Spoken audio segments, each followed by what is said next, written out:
salam sejahtera bagi kita sekalian. Apa kabar? Saya percaya bahwa sebagaimana Tuhan telah menyertai kita dalam minggu yang lalu, hari ini juga kita tetap ada dalam keadaan yang sehat, kuat, dan itu semua karena kasih anugerah Tuhan bagi kita sekalian. Pada minggu ini kita bersama-sama dengan semua umat Kristiani memperingati akan Hari Pencurahan Roh Kudus.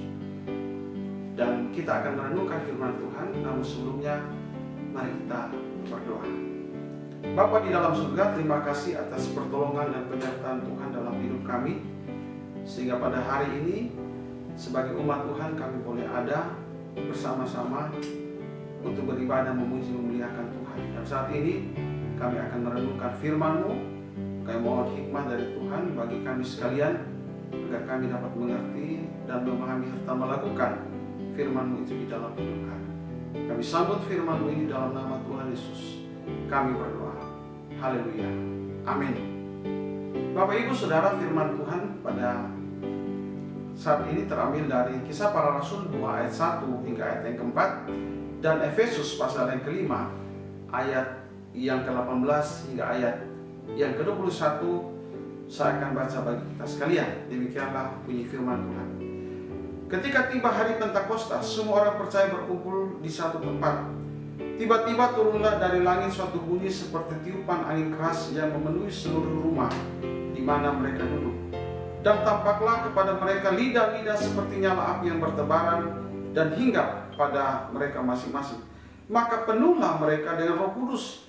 Lalu mereka mulai berkata-kata dalam bahasa-bahasa lain seperti yang diberikan oleh Roh itu kepada mereka untuk mengatakannya. Kemudian di dalam Efesus pasal yang kelima ayat yang ke-18 hingga ayat 21, demikianlah bunyi firman Tuhan. Dan janganlah kamu mabuk oleh anggur, karena anggur menimbulkan hawa nafsu, tetapi hendaklah kamu penuh dengan Roh, dan berkata-katalah seorang kepada yang lain dalam mazmur, kidung, puji-pujian, dan nyanyian rohani. Bernyanyilah dan bersoraklah bagi Tuhan dengan segenap hati. Ucaplah syukur senantiasa atas segala sesuatu dalam nama Tuhan kita Yesus Kristus kepada Allah dan Bapa kita, dan rendahkanlah dirimu seorang kepada yang lain di dalam takut akan Kristus. Demikianlah jauh kebenaran firman Tuhan. Tema kita pada saat ini yaitu hidup yang dipenuhi Roh Kudus. Minggu ini semua umat Kristiani memperingati akan Hari Pencurahan Roh Kudus, atau yang biasa kita sebut sebagai Pentakosta. Artinya hari ke-50 dihitung dari kebangkitan Yesus. Jadi selama 40 hari Yesus menampakkan diri ke berbagai tempat dan orang. Dan setelah dia naik ke surga, maka 10 hari kemudian maka turunlah Roh Kudus seperti yang dijanjikan di dalam Kisah Rasul pasal yang kedua ayat 1 hingga ayat yang keempat. Nah, secara umum Pentakosta adalah hari turunnya Roh Kudus. Tetapi kalau kita baca di dalam ayat yang pertama hingga ayat yang kedua itu, maka akan menimbulkan sebuah pertanyaan bagi kita, bahwa apakah Roh Kudus turun pada hari Pentakosta, atau karena Roh Kudus turun maka disebut sebagai hari Pentakosta. Karena di dalam ayat 1 dan ayat yang kedua itu dikatakan, ketika tiba hari Pentakosta, semua orang percaya berkumpul di satu tempat. Jadi ayat ini sebenarnya menjelaskan kepada kita bahwa sebenarnya hari Pentakosta itu sudah ada sebelum Roh Kudus itu turun. Karena di situ dikatakan ketika tiba hari Pentakosta, semua orang percaya berkumpul di satu tempat. Bagi orang Yahudi, di dalam Perjanjian Lama, Pentakosta itu memiliki arti yang sangat penting bagi mereka. Karena Pentakosta itu adalah di mana mereka memperingati tentang turunnya 2 loh batu, dan yang kedua adalah di mana mereka merayakan akan hari raya panen. Nah, dalam Kisah Rasul pasal yang kedua ayat 1, di situ dikatakan bahwa mereka berkumpul.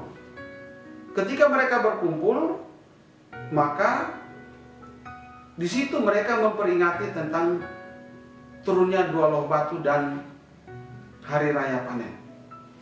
Itu sebabnya di dalam tradisi gereja-gereja, di mana pada saat atau minggu Pentakosta atau pencurahan Roh Kudus, maka di dalam tradisi gereja-gereja itu semua jemaat mereka membawa hasil panen mereka untuk dipersembahkan kepada Tuhan. Jadi semua hasil panen dari setiap jemaat itu dibawa di gereja dan dipersembahkan kepada Tuhan. Itu yang menjadi tradisi gereja-gereja saat ini. Jadi Bapak Ibu Saudara, ketika semua orang percaya berkumpul pada hari Pentakosta, maka di dalam ayat 1 dikatakan, turunlah Roh Kudus seperti yang dijanjikan oleh Yesus. Itu sebabnya bagi kita sebagai orang Kristen, hari Pentakosta itu adalah hari turunnya Roh Kudus. Nah, saat ini kita akan merenungkan bersama-sama tentang hidup yang dipenuhi Roh Kudus.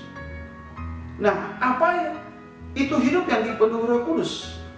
Apakah orang yang dipenuhi Roh Kudus itu ditandai seperti apa yang terjadi pada orang-orang percaya saat yang dijelaskan di dalam ayat 4 itu?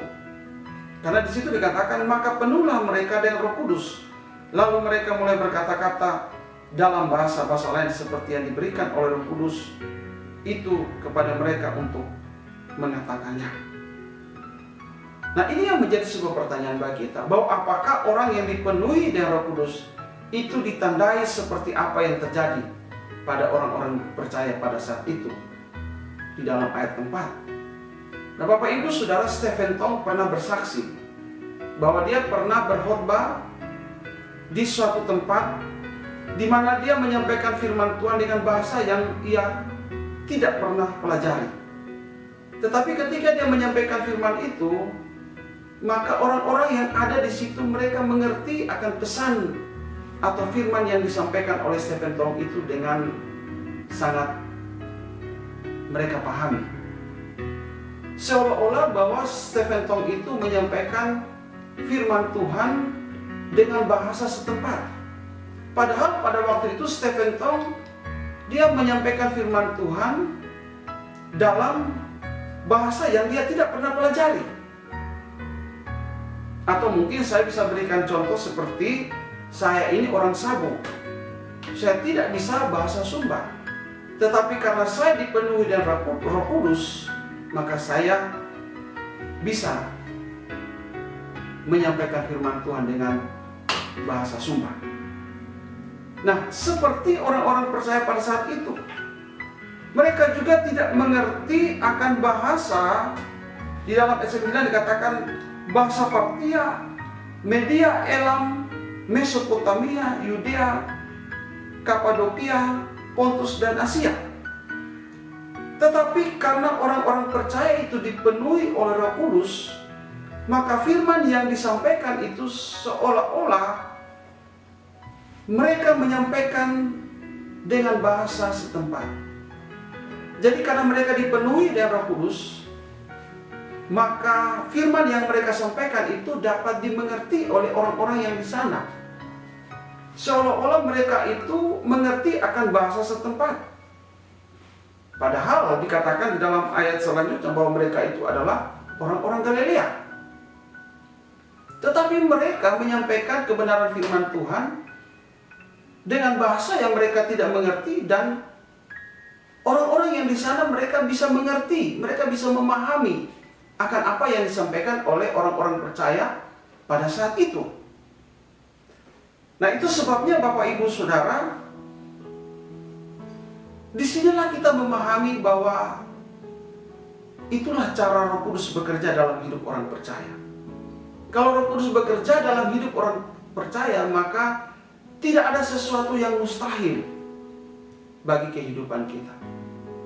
Sebagaimana anak Yesus, dia dilahirkan bukan dari hubungan Maria dan Yusuf, tetapi itu semua dikerjakan oleh Roh Kudus, sehingga pada akhirnya Maria itu mengandung.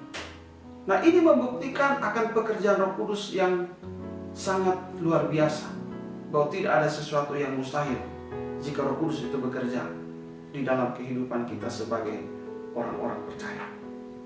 Dipenuhi Roh Kudus artinya kita dikuasai, kita dipimpin, kita dituntun, kita dibimbing, dan kita berjalan di dalam Roh-Nya yang kudus.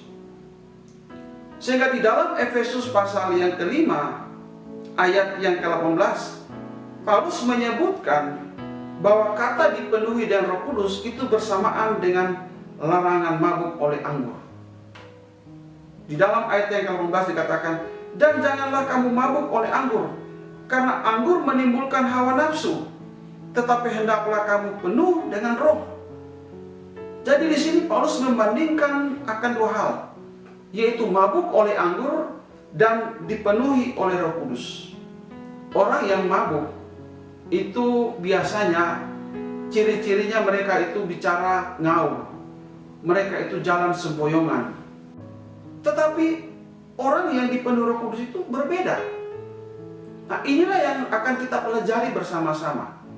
Apa ciri orang yang dipenuhi oleh Roh Kudus? Yang pertama, orang yang dipenuhi oleh Roh Kudus adalah mereka selalu memuji Tuhan dengan segenap hati. Di dalam ayat yang ke-19 dikatakan, dan berkata-katalah seorang kepada yang lain dalam mazmur, kidung puji-pujian dan nyanyian rohani. Bernyanyilah dan bersoraklah bagi Tuhan dengan segenap hati. Dari Bapak Ibu Saudara, sejak pemerintah memberlakukan stay at home pada awal Maret, maka gereja-gereja mendorong kepada semua umat Tuhan supaya mereka bisa dapat melakukan mesbah doa di dalam keluarga. Mengapa hal itu sangat penting? Sebab memuji Tuhan adalah sikap iman yang amat penting di dalam kehidupan Kristiani. Dengan pujian, orang Kristen dapat mengungkapkan imannya bahwa di dalam segala keadaan, baik itu susah atau senang, baik itu berhasil ataupun gagal, baik itu duka ataupun sukacita, kita meyakini bahwa Tuhan itu tidak meninggalkan kita.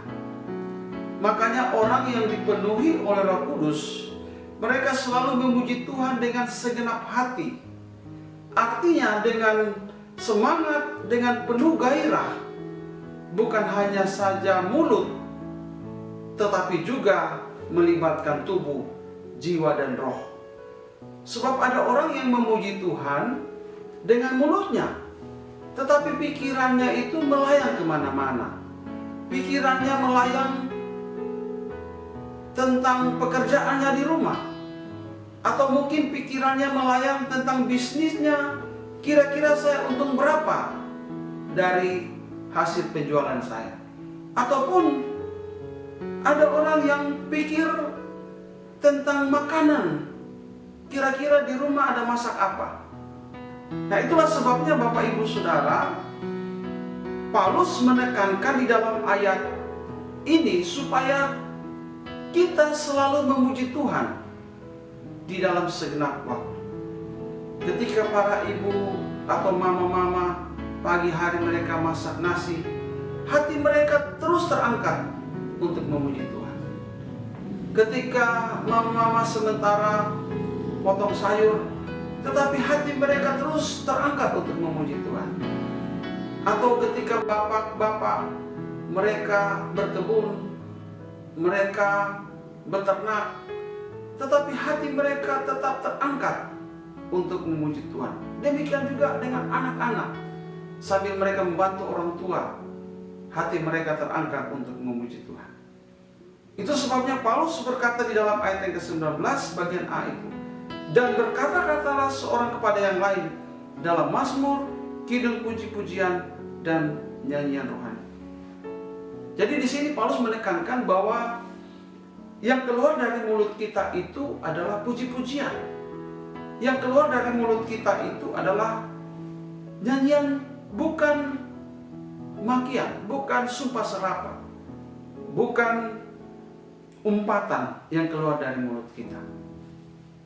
Pernah suatu ketika kami sementara beribadah di rumah pada hari Minggu, ketika kami mulai mengangkat pujian, kami memuji kebesaran-Mu, maka tiba-tiba ada orang yang lewat di depan rumah. Mereka juga sementara menyanyikan lagu "Ingin Kubunuh Pacarmu".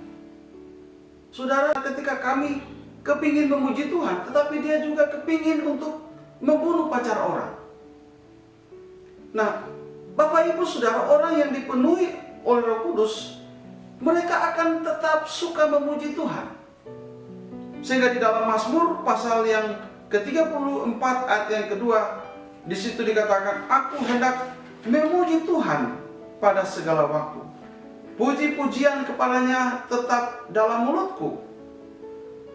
Sebagai pribadi yang telah diselamatkan oleh Yesus, maka kegemaran utama kita adalah kita harus tetap memuji dan memuliakan Tuhan. Memuji Tuhan dengan segenap hati kita. Memuji Tuhan di dalam setiap waktu. Itulah orang yang dipenuhi oleh Roh Kudus. Yang kedua, orang yang dipenuhi oleh Roh Kudus adalah mereka senantiasa mengucap syukur di dalam segala hal. Di dalam ayat yang ke-20 dikatakan, "Ucaplah syukur senantiasa atas segala sesuatu dalam nama Tuhan kita Yesus Kristus kepada Allah dan Bapa kita." Bapak Ibu Saudara, siapa sangka di tahun 2020 ini menjadi tahun yang penuh tantangan dan penuh kesulitan. Virus corona ini telah menyebabkan banyak orang kehilangan pekerjaan. Virus corona ini telah menyebabkan lumpuhnya perekonomian, bahkan menyebabkan kematian. Virus corona ini tidak memandang apapun posisi jabatan kita. Virus corona ini tidak memandang keadaan kita. Itulah sebabnya susah untuk kita bisa memahami mengapa hal ini bisa terjadi. Tetapi tidak ada cara lain selain kita harus menjalani dan kita harus tetap untuk bersyukur. Karena mengeluh tidak akan pernah merubah keadaan. Mengeluh tidak akan pernah merubah situasi kita, tetapi justru hanya akan memperburuk keadaan hidup kita. Itu sebabnya Paulus berkata di dalam ayat yang ke-20 ini, "Ucaplah syukur senantiasa atas segala sesuatu dalam nama Tuhan kita Yesus Kristus." Mengapa kita harus selalu mengucap syukur? Karena kita percaya bahwa Alkitab menegaskan Ia tidak pernah merancangkan kecelakaan, tetapi selalu merancangkan damai sejahtera untuk memberikan hari depan yang penuh harapan. Itulah yang menjadi keyakinan kita untuk kita senantiasa tetap mengucap syukur. Nah, ada sebuah cerita, suatu ketika ada seorang petani karena kelelahan, makanya petani ini dia bersandar pada sebuah pohon kenari yang besar. Sambil dia bersandar pada pohon kenari yang besar itu, dia melihat ada sebuah buah labu yang besar yang ada di kebun itu. Kemudian dia berpikir bahwa Tuhan itu tidak baik, Tuhan itu tidak adil. Kenapa buah labu yang besar itu tidak bergantung pada pohon kenari, ataupun sebaliknya buah pohon kenari itu ada di tangkai buah labu. Nah, ketika dia berbicara demikian, tiba-tiba buah kenari itu jatuh dari atas dan kena pada kepalanya. Pada waktu kena, dia berkata, "Puji Tuhan, Tuhan itu baik. Saya bersyukur kepada Tuhan. Coba saja kalau itu buah labu, maka pasti kepala saya akan pecah." Nah, Bapak Ibu Saudara yang dikasih dalam Tuhan, orang yang hatinya dipenuhi dan Roh Kudus, dia akan melihat dengan cara yang berbeda. Dia akan melihat bahwa segala sesuatu yang Tuhan buat, yang Tuhan kerjakan, itu adalah baik adanya. Dia harus melihat bahwa semua yang Tuhan buat itu harus tahu untuk dia bersyukur kepada Tuhan. Mau hujan, mau panas, mau virus corona ataupun tidak, bahkan dalam situasi ketika normal atau new normal, maka dia tetap untuk bersyukur kepada Tuhan. Sebab ketika Paulus menulis surat Efesus ini, Paulus juga berada pada kondisi di mana ia dipenjara. Tetapi dia ingin mendorong kepada jemaat Tuhan. Dia ingin mendorong kepada kita semua untuk kita tetap bersyukur kepada Tuhan. Kita tetap bersuka cita karena kita yakin bahwa apapun yang Tuhan izinkan di dalam kehidupan kita itu adalah baik adanya. Itu sebabnya ketika kita diperhadapkan dengan situasi dan kondisi saat ini, maka mari kita merubah cara pandang kita. Kita tidak mengeluh tentang keadaan ini, karena orang yang mengeluh tidak akan pernah merubah keadaan hidupnya, justru memperburuk situasi ini. Tetapi biarlah kita tetap belajar untuk bersyukur kepada Tuhan. Kita tetap mengangkat hati kita untuk memuji Tuhan di dalam segenap waktu. Sehingga biarlah kebenaran firman Tuhan ini dapat memberkati kita semua untuk kita sadar bahwa ketika seseorang itu dipenuhi Roh Kudus, maka dia akan membiarkan hidupnya untuk dituntun oleh Tuhan. Dia akan membiarkan hidupnya untuk senantiasa diarahkan oleh Tuhan. Dan dia akan tetap berjalan seturut dengan Rohnya yang kudus. Sehingga tatkala dia diperhadapkan dengan berbagai keadaan, ketika dia diperhadapkan dengan berbagai cobaan, ketika diperhadapkan dengan berbagai ujian di dalam hidup ini, maka dia tetap mengangkat hatinya untuk bersyukur, untuk memuji Tuhan, dan tidak mengeluh dengan berbagai keadaan, karena dia percaya bahwa Roh Kudus yang telah menguasai hidupnya akan terus memberikan kepada dia kekuatan, memberikan dia semangat, sukacita, damai sejahtera untuk menjalani akan kehidupan ini. Biarlah kebenaran firman Tuhan pada saat ini dapat memberkati kehidupan kita, dan kita yakin bahwa Roh Kudus yang telah dicurahkan dan memenuhi hati kita akan senantiasa menuntun di dalam setiap perjalanan kehidupan kita. Kiranya firman Tuhan pada saat ini dapat memberkati kita semua. Tuhan Yesus memberkati. Shalom. Mari kita berdoa. Bapa dalam surga, terima kasih buat kebenaran firman-Mu yang sudah kami renungkan pada saat ini. Kami sungguh percaya bahwa hidup kami ketika kami membiarkan dituntun dan disertai oleh Tuhan, dibimbing, bahkan berjalan di dalam Roh-Mu yang kudus, maka kami akan mengalami kepenuhan.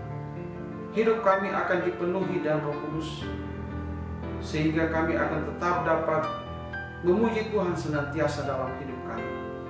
Dan kami akan tetap bersyukur walaupun dengan berbagai situasi dan keadaan. Tetapi kami yakin bahwa Roh Kudus itu akan tetap menguatkan dan meneguhkan untuk kami tetap menjalani hidup ini, dan kami tetap percaya akan pertolongan Tuhan di dalam sepanjang hidup kami. Terima kasih Bapa. Ini doa kami. Di dalam nama Tuhan Yesus kami berdoa. Haleluya. Amin. Baik Bapak Ibu Saudara sekalian, sebelum kita akan mengakhiri ibadah kita, mari kita menyaksikan tayangan Ketua Umum Gereja Kemiri Indonesia dalam kaitan dengan apa itu new normal, sehingga ini dapat menolong kita untuk mempersiapkan diri ketika kita akan masuk pada era kehidupan yang baru.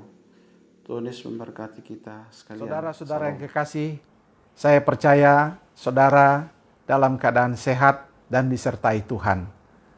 Saat ini saya ingin menyampaikan beberapa pesan bagi kita semua. Saat ini kita juga memasuki apa yang disebut oleh Bapak Jokowi era new normal, normal baru. Apakah yang dimaksud oleh Presiden Jokowi ketika dia berkata kita berdamai dengan corona dan memasuki era new normal atau normal baru? Kita harus menyadari bahwa ini bukan berarti pemerintah menyerah, tetapi ini sebuah ajakan pemerintah untuk kita. Yang pertama adalah agar kita kembali lebih produktif lagi. Kita bekerja lebih giat lagi, kita bekerja lebih efektif lagi, dan bukannya menunggu kapan pandemi ini akan berakhir. Kita bergerak dengan cara yang baru. Mengapa dengan cara yang baru?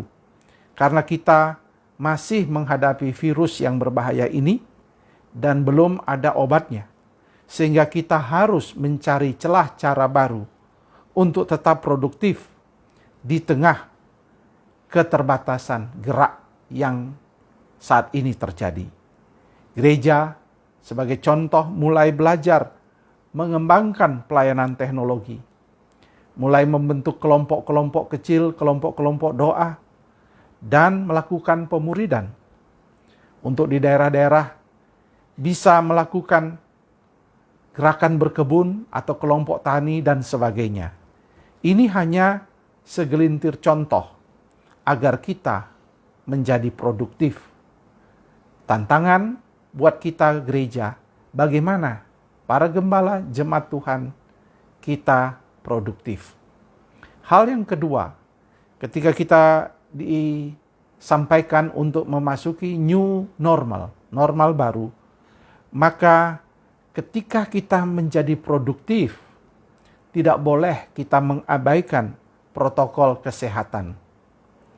Kita harus keluar, ataupun kalau harus bekerja di luar, mulai menjadikan protokol kesehatan sebagai gaya hidup, seperti menjaga jarak, memakai masker, selalu cuci tangan, memakai hand sanitizer, dan mengembangkan pola hidup bersih, serta makan makanan yang bergizi.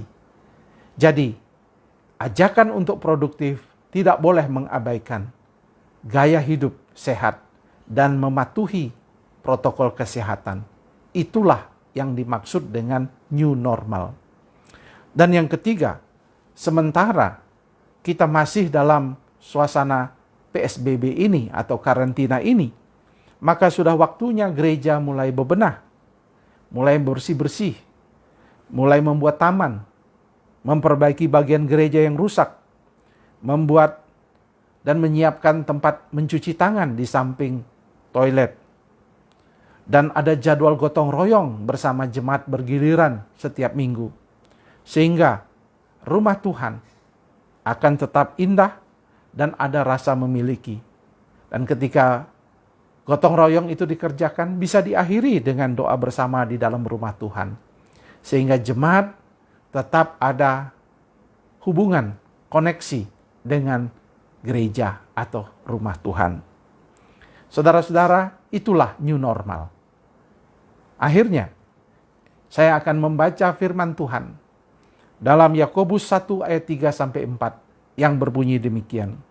Sebab kamu tahu bahwa ujian terhadap imanmu itu menghasilkan ketekunan. Dan biarlah ketekunan itu beroleh buah yang matang, supaya kamu menjadi sempurna dan utuh dan tak kekurangan suatu apapun. Yakobus 1 ayat 3 dan 4 mengingatkan kita bahwa di dalam masa pandemi ini bukan bencana. Ini bukan sesuatu yang menakutkan. Tetapi ini adalah ujian. Ujian itu hanya ada di dunia pendidikan, dunia training, dunia pelatihan. Kita sedang memasuki training. Kita sedang memasuki masa sekolah. Di mana tujuan ujian itu membuat kita semakin kuat, semakin sempurna, semakin tak berkekurangan, kata firman Tuhan. Jadi, lihatlah peristiwa ini sebagai ujian untuk menguatkan kita dan menjadikan kita lebih hebat lagi dan melakukan perkara-perkara besar dalam kehidupan kita. Tuhan kiranya memberkati kita di dalam melewati masa-masa pandemi ini dan memasuki era new normal normal baru. Tuhan memberkati. Shalom.